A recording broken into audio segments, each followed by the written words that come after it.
Welcome बच्चों, शुरू करते हैं नया topic electric potential. 12th NCERT physics है, चैप्टर सेकंड चल ही रहा है। आरबीएसई और सीबीएसई दोनों के लिए, और भी कोई बोर्ड फॉलो करता है अगर एनसीईआरटी देख सकते हो। इलेक्ट्रिक पोटेंशियल बड़ा इंपॉर्टेंट कॉन्सेप्ट है और इसको पढ़ना हमारे लिए बहुत ज़रूरी हो जाता है। रीज़न क्या है समझो। इलेक्ट्रिक पोटेंशियल के बारे में पहले समझते हैं। विद्युत विभव, इलेक्ट्रिक पोटेंशियल, एक चार्ज होता है ना, कोई चार्ज प्लस क्यू चार्ज है, ये अपने चारों तरफ विद्युत क्षेत्र बना लेता है, इलेक्ट्रिक फील्ड। इंग्लिश में लिखी हुई है, हिंदी में मैं बोल दूंगा, हिंदी मीडियम वालों को डरने की जरूरत नहीं, ठीक है ना। हिंदी में तो मुझे बोलना ही है वैसे, इसलिए हिंदी वाली नहीं लिखी। इस चार्ज ने अपने ऊपर क्या कर लिया, इलेक्ट्रिक फील्ड डेवलप कर लिया, बैठ गया। इस इलेक्ट्रिक फील्ड को हम दो तरीके से रिप्रेजेंट कर सकते हैं। रिप्रेजेंट करना है हमें इलेक्ट्रिक फील्ड को, तो पहला होता है इलेक्ट्रिक फील्ड इंटेंसिटी, विद्युत क्षेत्र की तीव्रता। इलेक्ट्रिक फील्ड और इलेक्ट्रिक फील्ड इंटेंसिटी में फर्क क्या है? इलेक्ट्रिक फील्ड को मैथमेटिकली लिखना, सिर्फ मैथमेटिकली लिखना इलेक्ट्रिक फील्ड इंटेंसिटी कहलाता है। मैथमेटिकली लिखना इलेक्ट्रिक फील्ड इंटेंसिटी कहलाता है। इस चार्ज ने, इस आवेश ने अपने चारों तरफ एक इलेक्ट्रिक फील्ड डेवलप कर लिया है। इलेक्ट्रिक फील्ड, और इलेक्ट्रिक फील्ड को दो तरीके से समझा जा सकता है। इलेक्ट्रिक फील्ड इंटेंसिटी जो हम पहले चैप्टर में पढ़ चुके हैं, दूसरा इलेक्ट्रिक पोटेंशियल, विद्युत विभव के द्वारा समझा जा सकता है। अब हम नया नया बखेड़ा खड़ा क्यों कर रहे हैं, हमें समझ में नहीं आ रहा। पहले हमने कूलम्ब्स लॉ पढ़ा, तो हमने कहा दो चार्ज के बीच का हमें पता चल जाएगा फोर्स कितना लग रहा है। फिर हमने कहा कि नहीं, वो तो चार्ज रुका हुआ है, कूलम्ब्स पॉइंट चार्ज होना चाहिए और चार्ज रेस्ट पे होना चाहिए, रुका हुआ होना चाहिए, बिंदु आवेश होने चाहिए, रुका हुआ होना चाहिए। फिर हमने कहा कि यार नहीं, ऐसा काम करते हैं हम लोग, सुपरपोजिशन प्रिंसिपल पढ़ लेते हैं। फिर हमने अध्यारोपण सिद्धांत पढ़ा। फिर हमने कहा नहीं, इलेक्ट्रिक फील्ड समझना जरूरी है, क्योंकि उसमें दो चार्ज का लफड़ा ही खत्म हो जाएगा, चार्ज एक ही रहेगा इलेक्ट्रिक फील्ड के अंदर। फॉर्मूला पता होगा, KQ/R², पॉइंट चार्ज के द्वारा इलेक्ट्रिक फील्ड P पॉइंट पे कितना होता है, KQ/R²। तो हमने कहा कि इलेक्ट्रिक फील्ड पढ़ लिया। अब देखो, इसको पढ़ना इंपॉर्टेंट इसलिए होता है because it is a scalar quantity. ये अदिश राशि है और ये क्या है, वेक्टर क्वांटिटी। इसमें क्या क्या होगी, डायरेक्शन प्लस मैग्नीट्यूड, परिमाण प्लस दिशा होगी, और इसमें सिर्फ क्या होगा, मैग्नीट्यूड होगा, परिमाण होगा, दिशा नहीं होगी। तो कई बार हमारे लिए स्केलर को पढ़ना बहुत इजी हो जाता है एज कंपेयर टू वेक्टर, ठीक है ना। बस फर्क यही है, समझो। किसी को बताओगे ना कि इलेक्ट्रिक पोटेंशियल पढ़ रहे हो तो क्यों पढ़ रहे हो, उसका रीज़न क्या है, ये रीज़न है, स्केलर क्वांटिटी है, ठीक है। और स्केलर क्वांटिटी को जोड़ना बड़ा आसान होता है, डायरेक्ट एल्जेब्रिक सम हो जाता है, बीजगणितीय होगा तो इसमें क्या होता है, वेक्टर सम हो जाता है, फिर और उलझेंगे, डायरेक्शन किधर जा रही है क्या मालूम होता है, किधर जा रहा है। तो इस इलेक्ट्रिक फील्ड को ही समझना है हमको। इसको समझने के दो तरीके, इलेक्ट्रिक फील्ड इंटेंसिटी और इलेक्ट्रिक पोटेंशियल। अच्छा, दूसरा इलेक्ट्रिक पोटेंशियल कॉन्सेप्ट है वो वेरी इंपॉर्टेंट है because it is related with kinetic energy. गतिज ऊर्जा से संबंधित रखता है, ये काइनेटिक एनर्जी से संबंधित रखता है, ठीक है। मतलब क्यों, क्योंकि हम किसी चार्ज को कहीं से उठा के कहीं ला रहे हैं तो चार्ज की स्पीड भी होगी, वेलोसिटी होगी, तो काइनेटिक एनर्जी आ गया। लेकिन हमें यह ध्यान रखना है कि हमें एक्सेलरेशन ऐड नहीं करना है त्वरण को। अगर एक्सेलरेशन ऐड हो गया, ये जीरो रखना है, तो एक नया बखेड़ा खड़ा हो जाएगा हमारे लिए। एक्सेलरेशन की हमें बात ही नहीं करनी है, 0 1 कुछ ही नहीं, हमें काइनेटिक एनर्जी से मतलब, ठीक है। क्योंकि हमें स्पीड को क्या रखना है, धीरे रखना है। दूसरी चीज़ें देखो, छोटी मोटी इस चीज़ के बारे में जब हम पढ़ रहे हैं, तो पोटेंशियल जो है ना, इनफाइनाइट पे 0 होता है, बिल्कुल। ये मैं नहीं कहता, बुजुर्गों ने कहा है, और जो कहा है वो सच कहा है। क्योंकि जब थ्योरी बनाने लगे तो बहुत सी चीज़ों की प्रॉब्लम आने लगी उनको, तो उन्होंने जो जो चीज़ें, मैं राम जाने कौन बनाया ये सब, इनफाइनाइट पे 0 कर दिया, बैठ गया, याद रहेगा। पोटेंशियल विभव जो होता है इनफाइनाइट पे, अनंत दूरी पे 0 हो जाता है, वैल्यू याद हो जाएगी, कहीं भी कहीं रखेंगे तो फटाक से 0 हमें ईजी रहेगा हमारे लिए। अर्थ का पोटेंशियल, जिस पे अर्थ पे हम रहते हैं, पृथ्वी का, 0 होता है। और पोटेंशियल एनर्जी कितनी होती थी इनफाइनाइट पे, वो भी 0 होती थी, ठीक है। तो ये दो चीज़ें देखो, ढंग से समझो, इनफाइनाइट पे 0 होता है और पोटेंशियल, और अर्थ का पोटेंशियल भी कितना होता है, 0 होता है। आगे समझो, पोटेंशियल जो है वो प्लस भी हो सकता है, माइनस भी हो सकता है, और ज़ीरो भी हो सकता है, यानी न्यूट्रल। न्यूट्रल पोटेंशियल, अगर पोटेंशियल प्लस होगा तो V ग्रेटर देन ज़ीरो, अगर पोटेंशियल नेगेटिव होगा तो V लेस देन ज़ीरो। वह इनके लिए, इनके राम ही मान लीजिए हम तीसरे वाले के लिए, ठीक है। ये डायरेक्ट न्यूमेरिकल में नहीं आते, बट इनडायरेक्ट वे में आ जाता है कई बार कि पोटेंशियल पॉजिटिव है तो वो ग्रेटर देन जीरो। हाँ ऑब्वियसली ये तो साफ दिख रहा है यार। अब आप लोग 12th में तो ये चीज़ बता नहीं गए क्या कि प्लस में होगा तो डेफिनेटली जीरो से बड़ा होगा, जीरो छोटा होगा तो नेगेटिव में चला जाएगा। ये लिख दिए यहाँ पे, ठीक है। और तीसरा क्या हो गया, न्यूट्रल। पॉजिटिव हो सकता है because it is a scalar quantity, direction की इसको कोई ज़रूरत नहीं है। और कई बार हमारे लिए स्केलर को ऐड करना बहुत ईजी हो जाता है, स्केलर पढ़ना बहुत ईजी होता है। तो इलेक्ट्रिक फील्ड से पहले हम लोग क्या निकालेंगे, पढ़ा हमने इलेक्ट्रिक फील्ड पहले है, लेकिन कई बार हमारे पास में अगर कोई चार्ज होगा तो उसका हम फटाक से क्या निकालेंगे, पहले पोटेंशियल निकाल देंगे, विभव निकाल देंगे भिड़ते, लेकिन पढ़ पहले ये लिया, क्योंकि अगर ये पढ़ ले तो फिर ये नहीं पढ़ते इसलिए पहले ये काइनेटिक एनर्जी से रिलेटेड होता है कौन, इलेक्ट्रिक पोटेंशियल, ठीक है। ये चीज़ समझ में आ गई। आगे देखो वो कई बार क्या बोलेगा, अर्थ का पोटेंशियल कितना होता है, जीरो होता है। बैठिए, अगर अर्थ का पोटेंशियल मैंने 500 वोल्ट बढ़ा दिया, बढ़ाएगा वो बढ़ाएगा, वो कम भी करेगा। ये तो जीरो तो एक स्टैंडर्ड हो गया, मानक हो गया, मानक जीरो, ये तो फिक्स है, ठीक है। लेकिन अब वो बढ़ाएगा, वो बोलेगा कि अगर ऐसा हो जाता तो क्या होता, if I were a king, कभी बने ही नहीं हम लोग, वर की कंडीशन कभी आई नहीं, if I were an angel, ठीक है। अगर मैंने अर्थ का पोटेंशियल 500 वोल्ट बढ़ा दिया तो क्या होगा, तो जितने भी पॉइंट, ये कोई चार्ज था हमारा, ये कोई चार्ज था, इसका पोटेंशियल कितना था, मान लेते हैं हम लोग चार्ज का कोई पोटेंशियल है, कोई चार्ज है, चार्ज तो कूलम में चलता है, लेकिन इस चार्ज का पोटेंशियल कितना आया, तो हमने कहा कि 5 वोल्ट आया। इस पॉइंट का पोटेंशियल, सॉरी चार्ज का नहीं, इस पॉइंट का पोटेंशियल, चार्ज पे तो कूलम में होगा, वो तो हम मुझे भी, ठीक है। Slip of tongue is not fault of mind, ठीक है, माइंड की गलती नहीं है, स्लिप हो जाती है, कौन, टंग, ठीक है।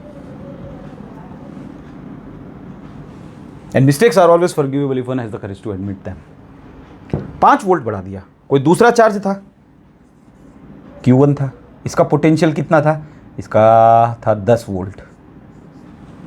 कोई तीसरा चार्ज था, दिख तो रहा है और नीचे नीचे जाता जा रहा हूँ, Q3 है कोई चार्ज, इसका पोटेंशियल 100 वोल्ट है। तो जब अर्थ का 500, 0 से 500 कर दिया तो इन पे क्या इफेक्ट होगा, ये भी 500 से बढ़ जाएंगे। ये 10 था, 500 बढ़ाया तो कितना मिला, 510। ये 5 था, 100 बढ़ाया तो कितना मिल गया, अब 105 वोल्ट। सभी पॉइंट का पोटेंशियल बढ़ जाएगा, ये ध्यान रखना, 105 वोल्ट। ये 100 था, इसका 500 और बढ़ाया, यहाँ लिख देता हूँ मैं, 500 बढ़ाया इसका तो 600 वोल्ट, ठीक है। ये कुछ छोटी मोटी थ्योरी है जो बाद में दिक्कत पैदा करती है। तो पोटेंशियल जीरो भी हो सकता है, कोई बड़ी बात नहीं। कहाँ पे होता है, इनफाइनाइट पे पोटेंशियल जीरो हो जाता है, अर्थ का पोटेंशियल जीरो हो जाता है। राम जाने क्या बनाया इन्होंने, कहीं उलझे थे तो फिर निकल गए, उलझते उलझते क्या ये लोग कौन थ्योरी दी है ऐसे। अगर ये समझ में आ गया तो मिटा दें, कुछ भी दिक्कत नहीं है। क्या है, चार्ज अपने ऊपर एक इलेक्ट्रिक फील्ड डेवलप कर लेता है, और इलेक्ट्रिक फील्ड को हम दो तरीके से समझ सकते हैं, या तो हम इलेक्ट्रिक फील्ड इंटेंसिटी पढ़ें जो हमने पढ़ ली है, और या फिर हम इलेक्ट्रिक पोटेंशियल पढ़ें। तो ये बोल रहा है, इसको क्यों पढ़ रहे हो, क्योंकि एक स्केलर क्वांटिटी है, स्केलर क्वांटिटी को ऐड करना बहुत ईजी हो जाता है। ये एक वेक्टर क्वांटिटी है जिसमें मैग्नीट्यूड तो है ही, प्लस डायरेक्शन और लफड़ा पैदा करती है, इसमें डायरेक्शन की कोई जरूरत ही नहीं है, ठीक है। दूसरी चीज, इनफाइनाइट पे पोटेंशियल जीरो हो जाता है, अर्थ का पोटेंशियल जीरो होता है। Potential can be positive, can be negative, can be zero, ठीक है। और ये कंडीशंस हैं, अगर जीरो हुआ तो ये सब। अर्थ का पोटेंशियल अगर 0 से 500 वोल्ट इंक्रीज कर दिया तो क्या होगा, तो हर पॉइंट का पोटेंशियल बढ़ जाएगा, Q0, Q1, फिर मैं Q2 खा गया, Q3 लिख दिया। पढ़ाते पढ़ाते क्या ऐसा लगता है कि तुम्हें सारी चीज़ें सिखा दें और तुम लोग एकदम उस्ताद बन जाओ, भूल जाओ। अच्छा, दूसरा, इलेक्ट्रिक पोटेंशियल जो होता है वो काइनेटिक एनर्जी से रिलेटेड होता है, ठीक है। पढ़ेंगे इसको अब अपन, तो इसको मैं क्लीन कर दूं। वैसे आप बहुत अच्छी चीज़ इससे पहले वाले लेक्चर में सीख चुके हो, अब सिर्फ इंटीग्रेशन और वो सब देखना है इसके अंदर कि इंटीग्रेशन का साइन क्यों डाला, कौन काइनेटिक एनर्जी है, कहाँ एक्सेलरेशन आया, क्यों आया, क्या रीज़न था। अब देखो दोनों में फ़र्क देखो, सबसे पहले डेफिनेशन में तुम्हें थोड़ा सा फ़र्क मिलेगा। इलेक्ट्रिक पोटेंशियल विद्युत विभव, इलेक्ट्रिक पोटेंशियल डिफरेंस विभवांतर। फिजिक्स में ये चीज़ है ही नहीं, कहने का मतलब है ये कोई लेना देना ही नहीं, पता नहीं क्यों बनाया, भगवान जाने, अभी बताएंगे, अभी पता चलेगा। अब देखो कैसे, इलेक्ट्रिक पोटेंशियल की डेफिनेशन देखो इंग्लिश वाले, और work done by an external force, work done by external force in bringing a unit positive test charge in bringing from, इसमें कहाँ से कहाँ ला रहे हैं चार्ज को, इनफाइनाइट से कहाँ ला रहे हैं, पर्टिकुलर पॉइंट पे ला रहे हैं, इनफाइनाइट से, ये रहा इनफाइनाइट, इलेक्ट्रिक फील्ड के बाहर रख दिया उसको। Work done by an external force in bringing unit positive test charge from one point to another in electric field, electric field में ही है लेकिन एक पॉइंट से दूसरे पॉइंट पे ला रहे हैं, लेकिन इसमें इलेक्ट्रिक फील्ड इतना क्या। अब जब हमने ये पढ़ा है कि इलेक्ट्रिक फील्ड का, तो आप कॉन्सेप्ट समझते हो ना, बिल्कुल जस्ट लाइक ग्रेविटेशनल फील्ड, एक ही चीज़ है दोनों, उसमें मास आ जाते हैं, इसके अंदर क्या आ जाते हैं, चार्ज आ जाते हैं, द्रव्यमान, और इसके अंदर आवेश। अगर वो अच्छे से पढ़ लोगे तो इलेक्ट्रिक फील्ड खैर समझ में आ जाता है, कोई बड़ी बात नहीं, इलेक्ट्रिक फील्ड को कंपेयर करना बड़ा आसान सा हो जाता है फिर।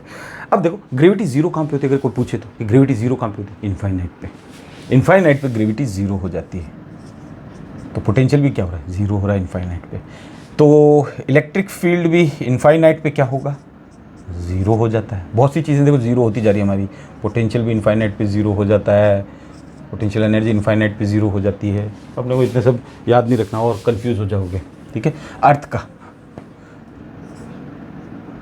का पोटेंशियल ज़ीरो होता है। अब देखो ढंग से समझना, ये क्यों नहीं है फिजिक्स के अंदर, इसका रीज़न क्या है, एक चार्ज है प्लस क्यू, उसने अपने चारों तरफ क्या बनाया, इलेक्ट्रिक फील्ड बनाया। इलेक्ट्रिक फील्ड कितना बड़ा बनेगा, इनफाइनाइट तक बनेगा यार, इनफाइनाइट तक होगा ना इलेक्ट्रिक फील्ड, तो जीरो कहाँ होगा इलेक्ट्रिक फील्ड इनफाइनाइट पे होगा, लेकिन इनफाइनाइट से थोड़ा सा पहले जीरो नहीं होगा। यानी इस पॉइंट को इलेक्ट्रिक फील्ड से बाहर रखा गया है और बोल रहे हैं ये पॉइंट इनफाइनाइट पे है, तो इलेक्ट्रिक फील्ड तो इनफाइनाइट दिखाया नहीं है, पॉइंट को इनफाइनाइट दिखा दिया। रीज़न क्या है, क्या कोई ना, जो भी है कोई ना, इसीलिए इस क्वांटिटी को ज़्यादा अहमियत नहीं देनी है, इसको देनी है। हाँ, इस पॉइंट को हम बोल सकते हैं इनफाइनाइट पे है, ये कोई बड़ी बात नहीं, दिख रहा होगा पास पास में, लेकिन इनफाइनाइट तो मैं जा नहीं सकता, है ना। टेंजेंट तो मैं और भी बना सकता हूँ, लेकिन एसिम्पटोट्स में बना नहीं सकता, तिर्यक रेखा, स्पर्श रेखा। अब देखो इसको कॉन्सेप्ट को समझो, ये बोल रहा है कि इनफाइनाइट से हम एक पॉइंट पे लेके आ रहे हैं। फिजिक्स में कोई ये इंपॉर्टेंट नहीं है, वो इंपॉर्टेंट है, ठीक है, लेकिन फिर भी अपन इसको पढ़ लेते हैं जो उसने बोला है, तो कि इनफाइनाइट से एक चार्ज को लेके आना है, किस पॉइंट पे लेके आना है, इलेक्ट्रिक फील्ड में लाना है। ये चार्ज है, इसने अपना एक इलेक्ट्रिक फील्ड बनाया, ये रहा इलेक्ट्रिक फील्ड, इसके इस ए पॉइंट पे लाना है, चाहे यहाँ लाओ चाहे यहाँ लाओ, कहीं भी पॉइंट पे लाओ। किसको लाना है, इसको। ये कौन सा चार्ज होता है, यूनिट पॉजिटिव टेस्ट चार्ज। इसका कोई इलेक्ट्रिक फील्ड होता है, यूनिट पॉजिटिव टेस्ट चार्ज का इलेक्ट्रिक फील्ड कुछ नहीं होता, ठीक है। ये इसको इफेक्ट नहीं करता, कभी भी ध्यान रखना, इसको कोई इफेक्ट नहीं करेगा भाई। हर चार्ज की एक प्रॉपर्टी होती है कि वो अपने चारों तरफ एक इलेक्ट्रिक फील्ड बना लेता है, ठीक है। जैसे कोई भी नया प्लेनेट बनाना, ढंग से देखो, ग्रेविटी से कंपेयर करो, नया प्लेनेट बना कोई, मान लो जुपिटर के 2 टुकड़े हो गए, एक इधर गया और एक पता नहीं कहाँ चला गया, क्या उसका ग्रेविटेशन खत्म हो जाएगा क्या, नहीं, ऑब्वियसली रहेगा, उसकी प्रॉपर्टी है, अर्थ है, ग्रेविटेशनल है हमारे चारों तरफ, ठीक है, तो उसकी प्रॉपर्टी है। लेकिन टेस्ट चार्ज हमने टेस्ट के लिए लिया है, यूनिट पॉजिटिव टेस्ट चार्ज है, इकाई परीक्षण धन आवेश, ठीक है। इसका इलेक्ट्रिक फील्ड नहीं होता, ठीक है। कोई ये बोल दे कि हाँ छोटा सा होता है, ना होता ही नहीं इलेक्ट्रिक फील्ड, ठीक है। अब हम क्या कर रहे हैं, इसको यहाँ से उठा के इनफाइनाइट से, ये इनफाइनाइट पॉइंट है, तो मैं कह देता हूँ कि बी कहाँ पे बैठा हुआ है, इनफाइनाइट पे बैठा हुआ है, ठीक है। ये लिखा हुआ है इनफाइनाइट से, कहाँ लेके आना, किसी एक पॉइंट पे लेके आना, किस में, इलेक्ट्रिक फील्ड के किसी एक पॉइंट पे लेके आना, ये इलेक्ट्रिक फील्ड है, इसके पॉइंट पे लेके आना है। अब ढंग से देखना, अब हम पिछले लेक्चर में क्या पढ़ के आए थे कि क्या पाथ डिपेंडेंट होता है, कंजर्वेटिव फोर्स नहीं, कंजर्वेटिव फोर्स पाथ पे डिपेंड नहीं करता, पाथ इंडिपेंडेंट होता है। डिपेंड किस पे करता है, इनिशियल पॉइंट और फाइनल पॉइंट, यानी इस पॉइंट पे डिपेंड करेगा रास्ता, चाहे आप ऐसे आओ, चाहे आप ऐसे आओ, और चाहे आप ऐसे सांप की तरह आओ, कोई फर्क नहीं पड़ता उसको, इनिशियल और फाइनल पॉइंट मैटर करते हैं, ठीक। अब मैं इसको इधर से इधर लेके आया, काइनेटिक एनर्जी अपने बीच में, एक इलेक्ट्रिक पोटेंशियल में मैंने कहा था काइनेटिक एनर्जी आ रही है, ठीक है। गतिज ऊर्जा कैसे, अब देखो ये गतिज ऊर्जा क्या बीच में पंगे कर रही है, माझा तुमचा झूलता तारा, मधुर सुराचा बरसती धारा, सूर की नदियाँ हर दिशा से बह के बादलों में मिले, बादलों का। अब ढंग से समझना, इस चार्ज को, ये चार्ज दोनों पॉजिटिव हैं, तो इलेक्ट्रोस्टैटिक फोर्स किधर लगेगा, Fe इधर लगेगा, इस चार्ज को उधर फेंकने की कोशिश करेगा कि जा उधर जा, अपने घर जा तू, क्यू नॉट को और दूर फेंकेगा, ठीक है। वैसे तो इलेक्ट्रिक फील्ड इनफाइनाइट पे क्या हो जाता है, जीरो हो जाता है, लेकिन मानो कि हमने इसको थोड़ा सा पास में लेके आया, इनफाइनाइट से थोड़ा सा इधर लेके आया, ठीक है। अब हम क्या कर रहे हैं, इस चार्ज को हम इधर ला रहे हैं, तो हमें क्या करना पड़ेगा, एक एक्सटर्नल फोर्स भी लगाना पड़ेगा। एफ एक्सटर्नल मेरा किधर लग रहा है, इधर लग रहा है, बाह्य बल लग रहा है, तो कुछ क्या हुआ, वर्क डन हुआ। क्या हुआ, वर्क डन हुआ।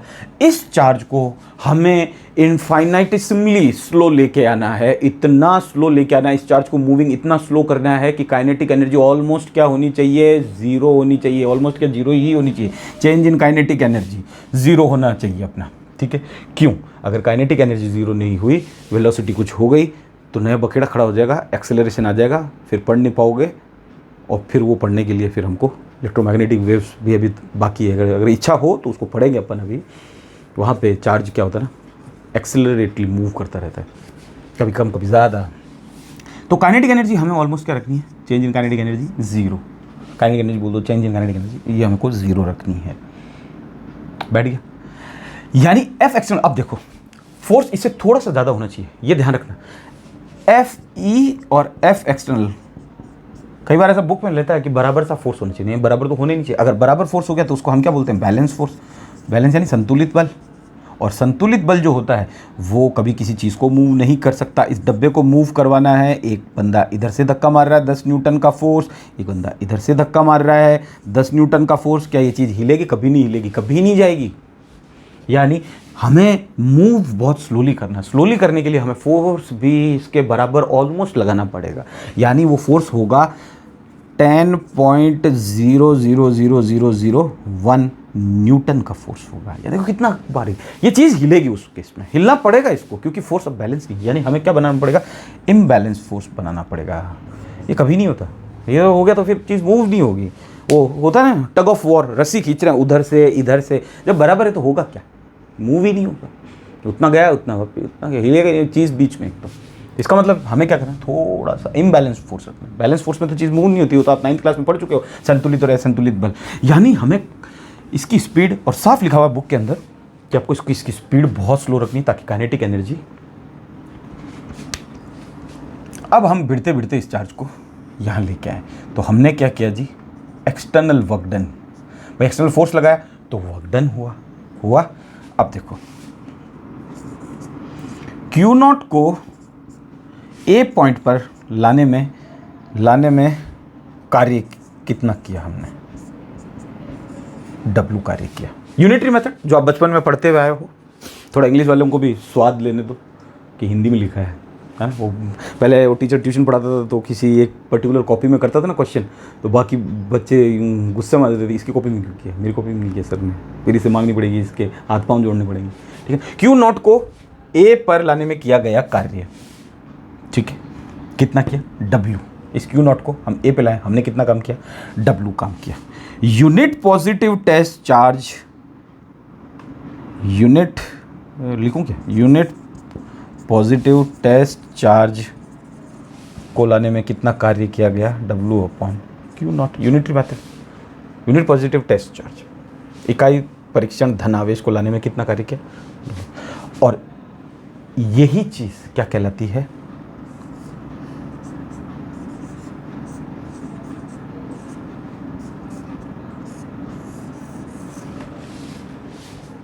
बोलो, इलेक्ट्रिक पोटेंशियल। ये चीज इलेक्ट्रिक पोटेंशियल कहलाती है। वर्क डन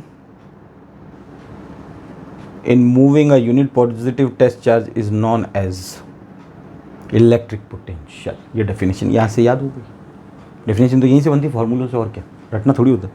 और एक डेफिनेशन वो है, ये डेफिनेशन बन गई। यानी हम इसको क्या है, ए पे लेके आ गए। ए का अब इलेक्ट्रिक पोटेंशियल कितना है, इतना है इलेक्ट्रिक पोटेंशियल। यानी एक फार्मूला हमारे पास में निकल के आ गया छोटी क्लास में, V बराबर W/Q। Q0 लिखना हो तो Q0 लिख देना, ए हटाना हो, कुछ भी अपनी मर्जी हो, बस ये फॉर्मूले पे फोकस करो। W निकालना हो तो क्या हो जाएगा, QV हो जाएगा। Q निकालना हो जाएगा तो क्या हो जाएगा, W/V हो जाएगा। ये इधर इधर हो गया, एक्सचेंज हो गया, यानी 3 फॉर्मूले फिर शुरू हो गए नाटक के, नया नाटक। तो ये तो हमने इसके लिए बना दिया। लेकिन हमें क्या पढ़ना पड़ता है, जब हमें पोटेंशियल एनर्जी का डिफरेंस देगा वो, तो हमें पढ़ना भी तो यही पड़ेगा, डिफरेंस ऑफ इलेक्ट्रिक पोटेंशियल। और कुछ हद तक ये सही भी दिख रहा है मेरे को, क्योंकि ये इलेक्ट्रिक फील्ड के अंदर है। चलो अब इसको लेके आते हैं, ये लो, और ये पॉइंट मैंने कोई कर दिया ए। इस चार्ज को उठा के बी से मुझे ए पे लेके आना है, ठीक है। मेरा एक्सटर्नल फोर्स भी इधर लग रहा है, वर्क डन भी हुआ मेरा एक्सटर्नल, ये इसको उधर फेंक रहा है, फेंक ही नहीं पाएगा पहली बात तो, क्योंकि इनफाइनाइट पे अगर बैठा हुआ है तो फिर कैसे फेंकेगा, ठीक है ना, समझने वाली बात है ये भी मेरे को ऐसे ही लगा, सच में मैंने बताया नहीं था पहले, मुझे लगा कि मैं थोड़ा सा यूँ सीन क्रिएट कर दूँगा, ये बेकार है ये अच्छे, तो आप लोगों ने ढंग से पढ़ोगे ये भी पता नहीं, इलेक्ट्रोस्टैटिक फोर्स इधर लगेगा, काय का इलेक्ट्रोस्टैटिक फोर्स लगेगा, चार्ज इनफाइनाइट पे पड़ा हुआ वो। लेकिन अब ये देखना क्या बोलेगा, हमें क्या करना होता है, डिफरेंस निकालना होता है, ठीक है, V A minus V B, Y V A minus B, Y V A minus V B, final minus initial, अंतिम माइनस प्रारंभिक। अंतिम बिंदु क्या है, ए पे आ गया, कौन, क्यू नोट, बना दें, आया नहीं है, समझ रहे हैं, ठीक है, क्यू नोट आया है, तो पोटेंशियल क्या हुआ, difference V minus V B, minus किया उसमें से पोटेंशियल आ गया, ठीक है। वर्क डन क्या किया हमने, एक्सटर्नल वाला हुआ हमारा तो, और हम तो प्लस में लेंगे एक्सटर्नल वर्क डन, ये हमने लगाया है एक्सटर्नल, इनफाइनाइट से कहाँ लेके आ रहे हैं हम लोग, किसी एक पॉइंट पे लेके आ रहे हैं, उस पॉइंट का नाम क्या है, इनफाइनाइट टू ए लेके आए। हाँ अब ये देखो वी बी भी कहाँ है, इनफाइनाइट पे, इसमें फर्क समझ में आया, ये इनफाइनाइट से आ रहा है इलेक्ट्रिक फील्ड के अंदर, क्योंकि दूसरा वाला इलेक्ट्रिक फील्ड के अंदर नहीं था, इसमें दूसरा वाला पे पहले उसको इलेक्ट्रिक फील्ड के अंदर ही पटक दिया और फिर अब उसको उसके पास में, तो इलेक्ट्रिक फील्ड का क्या इफेक्ट है, वही तो चीज़ है, और क्या बात कर रहे हैं इलेक्ट्रिक फील्ड का। बोलो अपॉन किसको ला रहे हैं हम, क्यू नॉट, फॉर्मूला तो यहाँ हम देख चुके हैं, W upon Q not external. अब देखो लिखते हैं ऐसे बस, इनफाइनाइट से ए पे लाए, वर्क डन कहाँ से कहाँ तक किया, इनफाइनाइट से ए तक किया, तो ये लिखा हुआ इनफाइनाइट से ए तक किया हमने, कौन सा किया, एक्सटर्नल किया, बाह्य कार्य हुआ, बाह्य बाहर की एजेंसी से, और क्यू नॉट को लेके आ रहे हैं हम लोग, और ये क्या हुआ, V A minus V B, कैसे लेके आना है, मूविंग वेरी स्लोली, यहाँ लिख देता हूँ मैं, वहाँ तो मैंने नहीं लिखा, moving very slowly, so that it kinetic energy won't be change, गतिज ऊर्जा में कोई बदलाव नहीं आना चाहिए, काइनेटिक एनर्जी में ज़ीरो ऑलमोस्ट रहनी चाहिए, इतना धीरे लाना है, कैसे कि ये फोर्स कितना लगा रहा है, अब इतना फोर्स कोई लगा पाता है क्या, फिर लगता ही होगा, है ना, इलेक्ट्रोस्टैटिक फोर्स काफ़ी स्ट्रॉन्ग फोर्स होता है, ग्रेविटी तो कुछ नहीं, वीक फोर्स में आता है, बिल्कुल कचरा है। आगे देखो, V A minus V B, और बी कहाँ पे बैठा हुआ है, इनफाइनाइट पे बैठा हो रहा, इनफाइनाइट का पोटेंशियल कितना होता है, ज़ीरो होता है, बैठा हुआ कौन है, बी, तो बस कोई ना, ये ज़ीरो कर दो, ठीक है, is equals to work done external infinite to A upon Q naught, ये आ गया, तो यही तो हो ना, पोटेंशियल डिफरेंस ही तो हमारे लिए इंपॉर्टेंट है, इलेक्ट्रिक पोटेंशियल डिफरेंस हमारे लिए इंपॉर्टेंट है, वही तो पढ़ रहे हैं, इसमें क्या है कि इसमें तो पॉइंट, और पहले ही वो जीरो हो गया, उसमें भी जीरो ही किया है इसने, ला के खेल तो वही खेला है हमारे साथ में, पता नहीं इसलिए कौन बनाया ये थ्योरी, धन्य है एक्सटर्नल, लेकिन है सही, चैलेंज नहीं कर सकते अपन को, ठीक है, चैलेंज करने के लिए फिर अपन को पूरा अलग बनाना पड़ेगा मामला, वो आपको बनाना पड़ेगा, हम तो बना लिए हो, हम हमारी तो मौज हो गई अभी, बच्चे जो होते हैं ना उनके अंदर पैशन होता है कुछ करने का, हेल्प हम कर देंगे, हमसे तो बने नहीं कुछ। फॉर्मूला देखो इसमें और इसमें कोई फ़र्क थोड़ी, वही है, फॉर्मूला तो वही है, लेकिन ये इसमें क्या है कि हमने इसको ज़ीरो क्यों किया, क्योंकि इनफाइनाइट पे पोटेंशियल ज़ीरो होता है, और इनफाइनाइट से ए तक लेके आए किसको, क्यू नॉट को, जो कहाँ बैठा हुआ था, बी पे उसका पोटेंशियल कितना था, इनफाइनाइट था, विभव उसका जीरो था, फिर हमने एक्सटर्नल एजेंसी ने फोर्स लगाया तो वर्क डन एक्सटर्नल हुआ, उस एक्सटर्नल का नाम लिखा है मैंने यहाँ पे, अब आगे अगर इसको नहीं लिखना चाहो, ऐसे ही लिखना चाहो तो ये भी वही बन गया, डब्ल्यू अपॉन क्यू नॉट, ठीक है ना, फॉर्मूला वही है, कहीं जाओ। Work done in bringing a unit positive test charge is known as electric potential,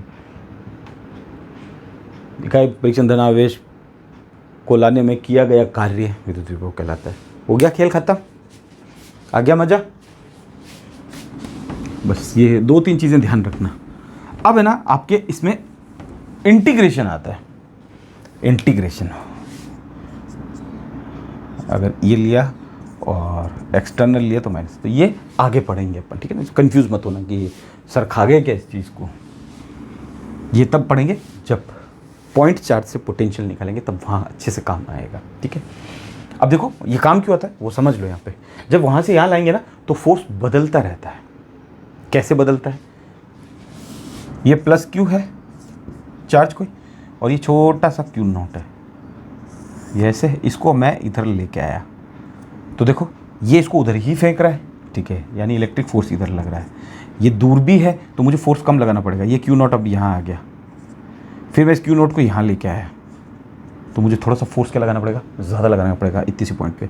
फिर मैं यहाँ पे आया तो मुझे पता चला मेरा फोर्स बहुत ज़्यादा हो रहा है, और ज़्यादा हो रहा है क्यू नॉट को इधर खिसकाने में, और ज़्यादा हो रहा है क्यू नॉट को इधर खिसकाने में। फोर्स चेंज होता जाता है। क्यों? क्योंकि हम इसके पास आ रहे हैं भाई। ये तो फेंक रहा है एकदम से इसको, और पास आए तो और फोर्स बहुत ज़्यादा लगा अब हमें, और फोर्स। तो ये क्या हो गया? वेरिएबल फोर्स हो गया। और 11th क्लास में आपने पढ़ा है कि work done by variable force कितना होता है। वो अपने अगले लेक्चर में बात करेंगे, चिंता मत करो।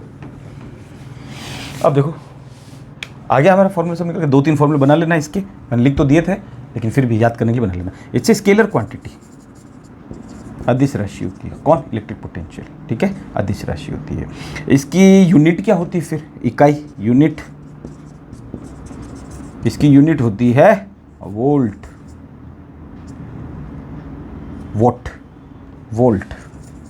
ठीक है, आंसर आए तभी लिख देना। इससे देखो और यूनिट क्या होती है, इससे देखो, और ये ऐसा ही यूनिट होती है, इकाई, इकाई ऐसा ही यूनिट, ये ऐसा ही, ऐसा ही यूनिट। आगे देखो और यूनिट क्या होती है? एक्स्ट्रा, एक्स्ट्रा होती है यूनिट। अगर कोई लिखना चाहते जूल पर कूलम होती है। ठीक है ना, जूल पर कूलम कैसा है कि वर्क डन की किया गया कार्य की जूल और इसकी कूलम। आगे देखो और यूनिट क्या होती है? एक ईवी होती है इसकी यूनिट, इलेक्ट्रॉन वोल्ट। ये सब, वो सब कहाँ आता है? एटॉमिक एनर्जी निकालनी हो, न्यूक्लियर एनर्जी निकालनी हो, नाभिकीय ऊर्जा निकालनी हो, तो वहाँ पे एक काम आती है। ठीक है, अब इसकी डायमेंशन बना लोगे? डायमेंशन बना ले, नहीं आए तो बता देना, कमेंट बॉक्स हमेशा जिंदाबाद आपके लिए। डायमेंशन विमा इसकी क्या होती है? MLTA 2 - 3 -1। ठीक है, ये इसकी हो गई विमा। और क्या क्या बचा है मैं देख लेता हूँ। हो गया, विमा चेक कर लेता हूँ। डायमेंशन L2T - 3 A - 1 जूल पर कूलम। निकालना तो ईजी, निकाल लेना, यहाँ से निकल जाएगी। वर्क डन का फॉर्मूला क्या होता है? F × D होता है। F का क्या होता है आगे? M × G होता है। Q नॉट का क्या होता है? कूलम होता है। नहीं आए तो बता देना, क्योंकि पीछे से काफ़ी आप निकालते हुए आए हो, अभी तक आप काफ़ी निकाल चुके होंगे। ठीक है, तो ये लेक्चर आज इस पे बेस्ड था। इलेक्ट्रिक पोटेंशियल और इलेक्ट्रिक पोटेंशियल दोनों को साथ में लिखा, इसलिए समझ में आ जाएगा फ़र्क। और इलेक्ट्रिक फील्ड और ग्रेविटी फील्ड आपस में जुड़े हुए हैं। कभी मौका मिले तो क्लास 11th का पढ़ा करो ग्रेविटी फील्ड। उसके अंदर मास होता है, इसके अंदर चार्ज होता है, कोई फ़र्क नहीं है। एक के अंदर द्रव्यमान और एक के अंदर आवेश है। दूसरा, कहाँ कहाँ जीरो होता है, ये बड़ा इंपॉर्टेंट है। और अगर अर्थ का जीरो है और अर्थ का अगर बढ़ा दिया हमने, सपोज करो 1000 बढ़ा दिया, तो क्या होगा? तो सभी पॉइंट पे पोटेंशियल क्या हो जाएगा? जितने भी चार्ज उनका भी बढ़ जाएगा, है ना। और मैं थ्योरी को ये कौन सी इसको पढ़ना ज़रूरी है। ठीक है ना, ये तो सिर्फ एक थ्योरी है। जब उनको चीज़ें प्रॉब्लम आने लगी तो उन्होंने जहाँ मर्जी वहाँ जीरो करते रहे वो लोग। ठीक है, स्केलर क्वांटिटी ये है। इलेक्ट्रिक फील्ड को 2 तरीके से रिप्रेजेंट कर सकते हैं, एक इलेक्ट्रिक फील्ड इंटेंसिटी और एक इलेक्ट्रिक पोटेंशियल। इसको पढ़ने से जरूरी स्केलर है। बैठ गया, इजी था। नेक्स्ट टॉपिक में हम करेंगे, फिर हम अच्छे से इंटीग्रेशन वगैरह रूप देखेंगे। इंटीग्रेशन का साइन कैसे आया, वहाँ पे बार बार हमारे वो electrostatic force, work done by conservative force, work done by external agency. ठीक है ना, तो वो सब चीज़ें आएंगी। तो आज के लिए इतना बहुत है। मौज करो और जल्दी मिलते हैं दूसरे किसी वीडियो पे। Okay, bye bye.